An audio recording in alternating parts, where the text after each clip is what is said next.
And that's what you call a rebound cold. What's going on, everybody? This is the Coverband Confidential podcast, a podcast for cover band musicians and band leaders to let it rock more and suck less. Very congested in Atlanta, Georgia. I am Adam Johnson. Not feeling too bad in Greensboro, North Carolina. Dan, right? So if you've been keeping track with the episodes, I was kind of cruddy sounding the week before, was pretty okay last week, and now I'm back. Not sure exactly what's going on. This has actually been a very challenging episode to record because our normal night, I wasn't there. I just could not. So we've had to move some stuff around, but I've got some decongestants and some cough drops, and hopefully you won't have to hear me sniff and cough the entire episode like you did 2 weeks ago. And you're riding the mute button. Oh yeah, big time. So how are you doing, Dan? Not bad at all. My throat's a little, now that we're saying I'm congested, I noticed that I'm a little bit happening, but that's just morning. It's just morning. I'm drinking coffee instead of the other things I normally drink when we podcast. So that's fair. Yeah. So I got a new karaoke night happening tomorrow at a new venue that I played at with the 3-piece version of the band in October for their first anniversary party, and had a great time. Band was great. Place was great. So it'll be fun. And then acoustic Sunday afternoon hang at Big Pop. So that'll be good. It'll be good. If my crew turns out for the karaoke, that may become a regular weekly there again. So yeah, it's exciting. It's exciting. What you got going on? So no gigs to speak of. The next thing I've got coming up is a solo acoustic thing, but the initial Guitar Boys rehearsal was supposed to happen today, is getting pushed out a week just because school stuff. You know, we are at least in our area, we're having a heat issue. And so a lot of schedules are getting moved around. And from last week, we were talking about, hey, maybe you need to look the things that you may have not been keeping tabs on. That was definitely very real and relatable for me because I had a couple of dates that I thought were at least penciled in, come back and say, hey, we didn't quite get the confirmation yet. And so we lost a couple of dates there just due to me not following up. So lesson learned. There you go. Also, the Friday the 13th October thing is still happening potentially, but it's kind of fluid. They want to look at other dates. I'm assuming they've got some conflicts. So we're trying to figure out what that's all about. Of course, I have to now change up the branding, but I've got some good workarounds that still hit the spoopy threshold that we're looking for, but still are locked in the 80s kind of vibe. So that's kind of where I'm at. I've been talking about doing this rig rundown for, I don't know, a month and a half now. I probably need to, once my voice clears up, I'll get that out of the way because I'm just tired of staring at this HX stuff like sitting on my desk. So one of these days I'll get around to it.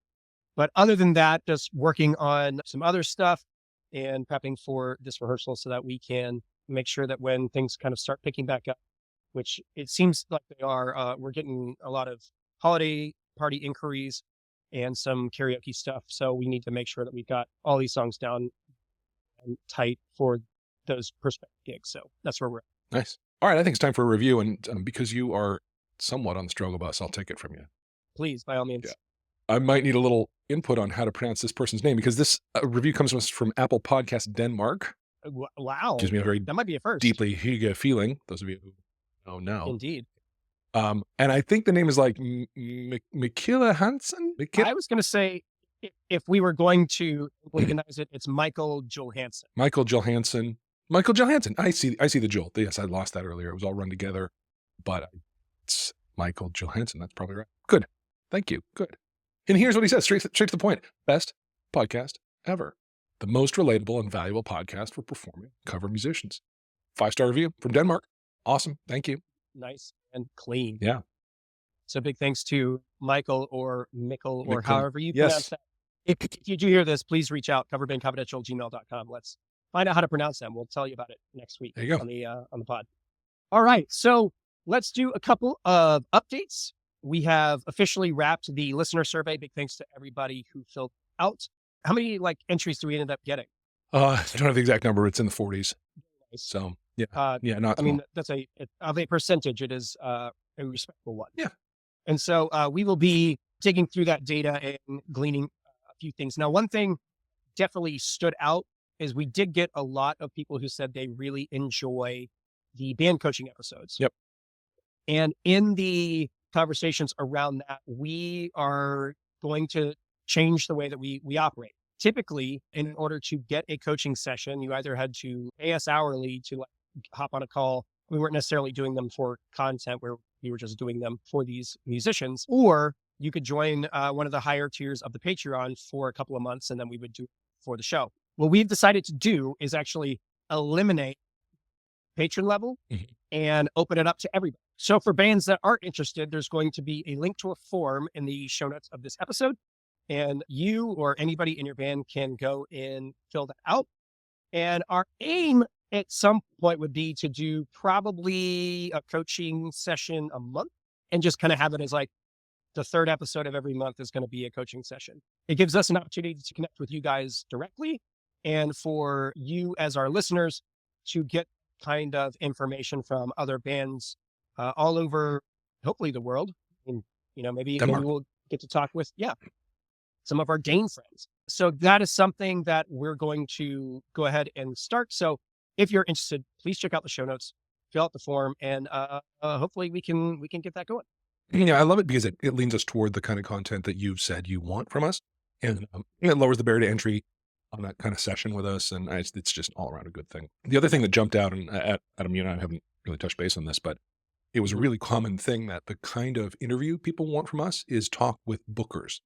Talk with people who, hire bands and find out what they're into and what they want from us and to really understand that world. So heard loud and clear, we will be digging into that too. So once again, if you filled out the form, thank you so much. And you know what? We'll go and put the link for the survey in this episode's show notes as well, in case you intended to and forgot.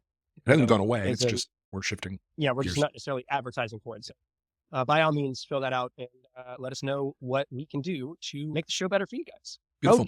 Okay. So this week's topic is compliments of Dan. Now, for those of you who don't know, he and I have been working on this system that leverages data to help you guys come up with song selection. It's called Setlister AI. And it was a product a lot of folks were using, and then we had to pull it off because of some other reasons. But in the process of revamping this system, Dan kind of stumbled into an interesting situation that we feel is super compelling and relevant to you guys.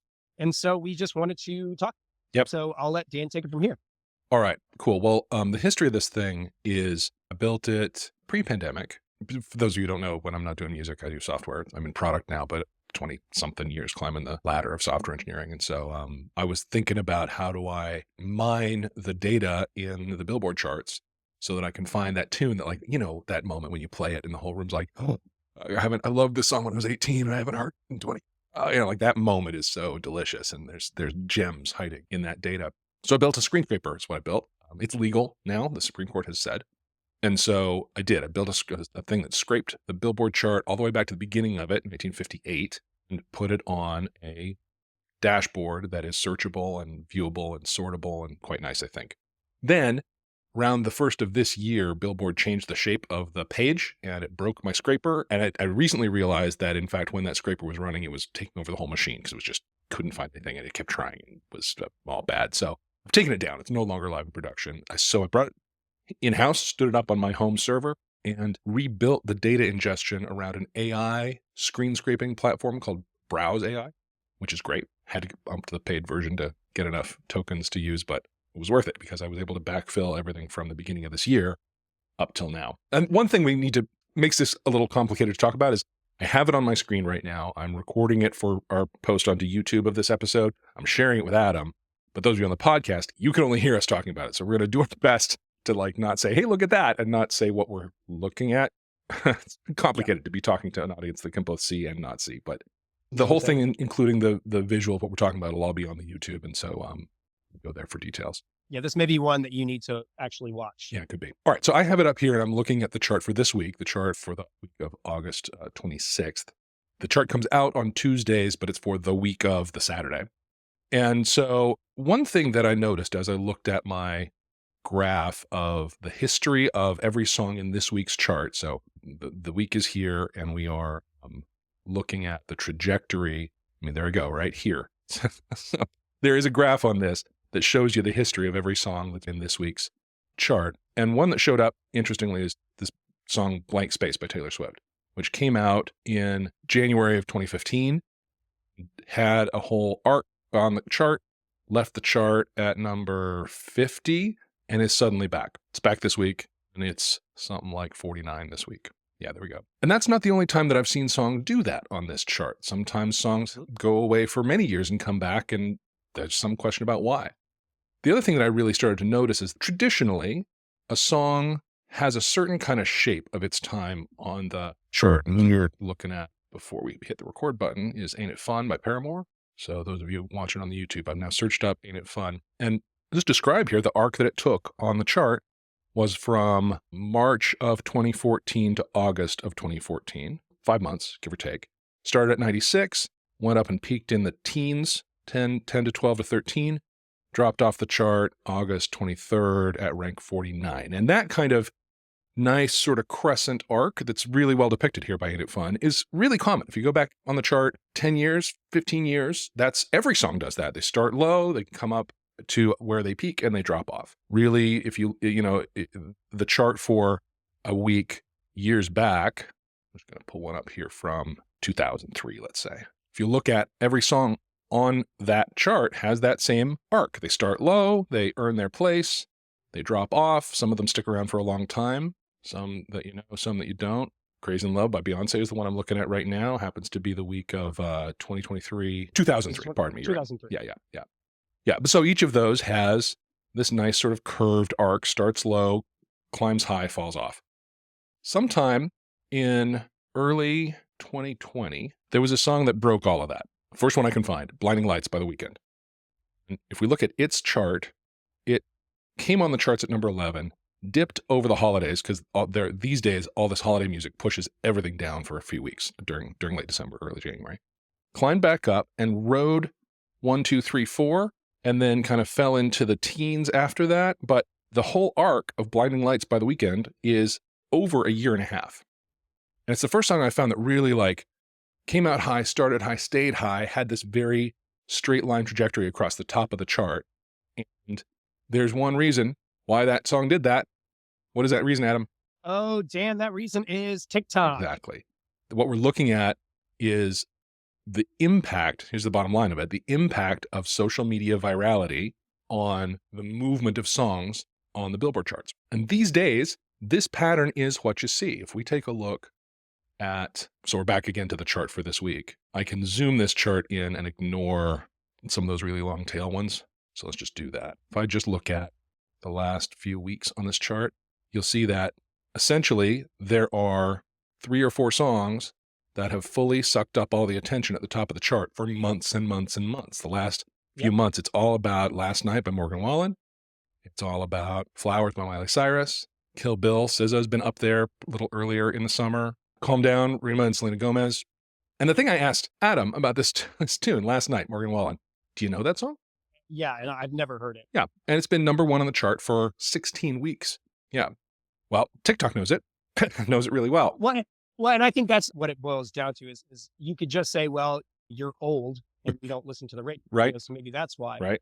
But you had a really great anecdotal example of how this kind of situation can be an issue when you are playing out. Yeah. So tell them all about this. Well, this Last Night. This situation. tune here, Last Night by Morgan Wallen, is it's a pretty cool tune. It's got a really kind of interesting, groovy acoustic guitar riff that is the heart of it. And I learned it. I was like, it's crushing. I got, clearly it's a signal that I need to learn this song, get it out there. And I played it a couple of times acoustic and the room just blinked at me. Like literally nobody knew this. And it's been on the top of the chart for 16 weeks. In fact, I didn't show you this earlier, but if we go search by songs that have been number 1, so I'm searching right now for songs that have been number 1 at least once. And if I sort by weeks at number 1, look, there's Last Night. It's the 4th longest run of number 1 in Billboard history. Period. Number 1 is Old Town Road, Lil Nas X. Number 2 is Despacito. One Sweet Day by Mariah Carey and Boyz II Men from 95 was number 1 for 16 weeks. I don't remember that one. I don't know if anyone does, but after Last Night, it's I Got a Feeling, Black Eyed Peas, Uptown Funk, Macarena. I mean, stuff that kind of belongs there. And here's this song that nobody knows, and it's the 4th longest streak of #1 Billboard weeks in Billboard history. So that really tells you there's something really different going on than has been historically the case on the Billboard charts. Well, and the thing that we have really found is that there's multiple examples of this particular long tail kind of song, and the virality of that song is 100% the through line. Yep. So here's an example that is just like a perfect illustration of this, is Running Up That Hill by Kate Bush. Never hit #1. So there's a distinction for this one. The distinction is that when they release the songs, they release them under different titles. Mhm. So we actually have the ability to watch the chart performance of both songs in the era that they were launched. Yep. And it is the perfect contrast Yep. between the two systems. So for those of you who aren't looking at the screen here, in the 80s, it was brought out under the name Running Up That Hill. And in 2020, it was brought out under the name Running Up That Hill, parenthesis, A Deal with God. So we can literally look at the chart history of those two songs. Looking at the 80s version, yeah, it follows our arc. It comes out at 95, peaked around 30, and dropped off at 99. And that whole thing was essentially Q4 of 85, right? It's 3 months, give or take. August till January. Yep. The one that came out in 2022 opened at 8, stayed at the top of the charts. It hit #3 at its peak, and it left the chart at 45. And again, that was a shortish run. It was only June to October. So similar kind of time frame, but you can definitely see a difference between the shapes of these two songs. Now, if I pull up Kate Bush's overall history, you can see all of her other tunes that ever charted, and none of them got super high. Run Up That Hill was her highest charting one, peaked at 30 in the 80s, peaked at 4 in 2022. But the shape of them is just very, very different. Yeah, another one that we were looking at was Stay by Justin Bieber and Kid Laroi. And the interesting thing is looking at Justin Bieber's chart history in general. Yeah. Is fascinating because he's kind of been in the game for as long as he has, while still delivering these high charting songs, you can see the change. Yeah. And in his case, it looks like it kind of starts maybe a bit earlier. Maybe. The thing is, someone with clout, the lead track on the album they drop is going to come out high anyway, no matter what. They don't have to, like earlier in his career, his songs all had to find their way to the chart. They had to fight their way up. That's not the case for him anymore. But we look at later ones like Stay happening now, like Ghost, which was on the charts until just recently. They both have this sort of long tail phenomenon. But the one that really kind of fits the thing that we're talking about is Stay. And Stay had a very viral TikTok deal. Yep. There was this one guy who figured out the DJI drones have this automated flight pattern that will like fly around you. Mm-hmm. And he would go up onto a hill in LA and do this kind of goofy dance. And once that one took off, everybody started doing it. Yep. And so he was doing them with Bella Poarch, and he was doing it with like all of these other celebrities and TikTok stars. And it had this whole, it was this whole thing for months and months and months. It's a perfect example of the difference between traditional pop songs on the charts and the TikTokification of popular music. Yeah, exactly. So what's the impact of all this? Well, couple of things. Anyone trying to use the Billboard to mine for songs, like I started this whole section talking about how valuable it was for that, you're going to get into trouble starting around 2020. It's going to start to mean less and less. A song performing high on the chart doesn't mean what it used to. It doesn't mean that an audience is going to connect with it. It doesn't mean anything like that. We did Beggin' by Maneskin. Again, a song that was huge on TikTok for a while, just one little section of it. And I've been paying attention. When we play that section, I do notice some parts of the room like, like there is a moment of recognition around that particular moment, but that doesn't mean they're connecting with the whole song. But I think another thing that you need to take into account is the audience that you're playing towards. Mm-hmm. So in your case, if you're playing a solo acoustic show, but the clientele of that venue is kind of outside of the consumers of certain kinds of media, you're going to run into more challenges. Yeah. With contemporary music, because frankly, there's just less of it available. Yeah. And the way that people consume it has changed considerabally. That's right. So it's always important to consider the audience. If you're playing a college town, leveraging the charts, you're going to be better because they are going to be a bit more receptive, are consuming the culture in that particular way. And it's generational. You can call us boomers or set in our ways. But it is just the reality of the situation that, at some point, pop music is geared towards a certain group of people, and it's teenagers and people in their 20s. And if you fall outside of that demographic, you just kind of have to be a bit more aware of where people are consuming this music. Yeah, and I do kind of think that if you're going to be an act that's going to do current to the moment music, you got to keep an eye on the charts, but I don't think it means that much. I don't think it means as much as it used to. I think you do better keeping an ear out on Sirius Radio Top Hits 40. 1, something, listening to something that's really out there. One thing to notice here is the song that is in the top of the chart this week by an unknown, never heard of before musician, came out at number 1. A song called Richmond, North of Richmond by Oliver Anthony Music. And it's fundamentally a political statement, this song. And there was one a few weeks ago that's fundamentally a political statement called Try That in a Small Town. But it does appear that political action groups have found a way to pop their message to the top of the chart. What I read about that is that both those songs were powered there by a very unusual number of 99-cent downloads, which is an obsolete way to consume music, but still available and is more heavily weighted on the chart than anything else. So I don't, if you want to call that AstroTurf, or I don't know. It seems to me like gaming of the chart for a statement, which is interesting. Yeah, I mean, I can see how, again, talking about virality, when you have a song that is controversial and people are talking about it Yes. on social channels. Yep. How those are now able to kind of circumvent the normal means in which pop music is rated. Yep. You bring up an interesting point where sales are the end all be all, but because sales are so much smaller today than they were 15, 20 years ago, you can have 15,000 sales take a song to number 1. Yep. Whereas like in the 90s, if your single sold 15,000 units in a single week, it was a flop. It was a failure. Yeah, it was noise. Now that's all it takes. Yeah, because it's weighted so much heavily against streams. Right. Well, money talks. I mean, that's ultimately what people are looking at. Yeah. Yeah. So it does. And it's also, if you're talking about like a promotional campaign, $15,000 is a pretty small budget to get a song to number 1. Exactly. It does appear that we can now buy our way onto the chart. There you go. So, yep. The other side effect of all of this, just to back out of that political minefield, is that there is now this phenomenon of some small group of songs sucking up all the oxygen at the top of the chart. There was a condition a couple of years ago. Drake brought out an album that had 20 tunes on it. They all hit the chart simultaneously the same week, and the same 10. At one point, he had the whole top 10. For many, many weeks, he had 2/3 of it.